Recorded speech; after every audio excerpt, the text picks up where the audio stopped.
Hi everyone, it's Roxanne Hodge. So I'm just going to end off this week by talking a little bit about a mediation situation that I took part of a couple of years ago with a municipality. So what I want you to recognize is some of the elements that I'm going to talk about with this particular case. So I was called in because someone was about to go off work again, and union and management really wanted to work with this employee to try to have her get along better with her manager. So initially when I met, obviously I met and just understood everybody's position. The employee's position was that she found her manager quite difficult and judgmental and not supportive, and the manager's perception of the employee was that she, just wanted to get out of things and she wouldn't be accountable and those types of things.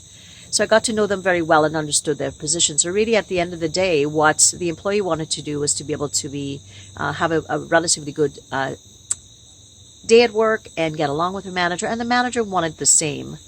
So initially when I met with them, you could cut the tension in the room. I already talked a little bit about the common areas which they wanted to get along. They wanted to be able to have a good day at work, and they wanted to have as little conflict as possible. As the mediation continued, what happened was we start to recognize that the manager had some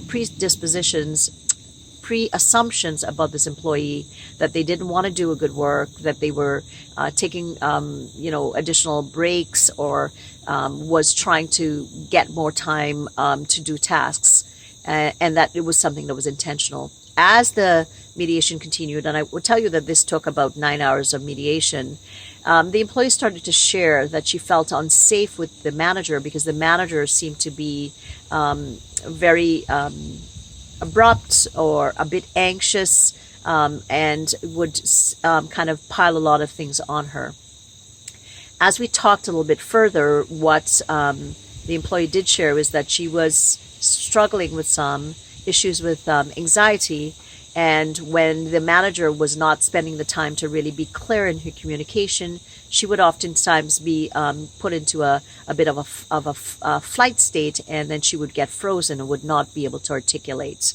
So we talked a little bit about what would need to happen for the employee to feel a bit more safe with the manager, to be able to express the concerns.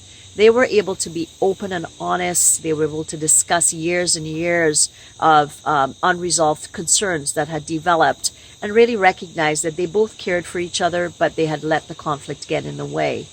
The manager commended the employee for sharing the things that she did around her issues with anxiety, and had no idea that this employee was struggling with this, because under the guidelines of confidentiality, felt so privileged that the employee was sharing that, and they worked out a plan on how they would better be able to communicate so she could feel supported in a way that would allow her to come to the manager. They had discussed more check-in times. They talked a little bit about some things that the employees could do differently with her work schedule to be able to be a little bit less overwhelmed. Long story short, this saved this municipality another, probably potentially a short-term leave, and probably a bit of an arbitration with the union.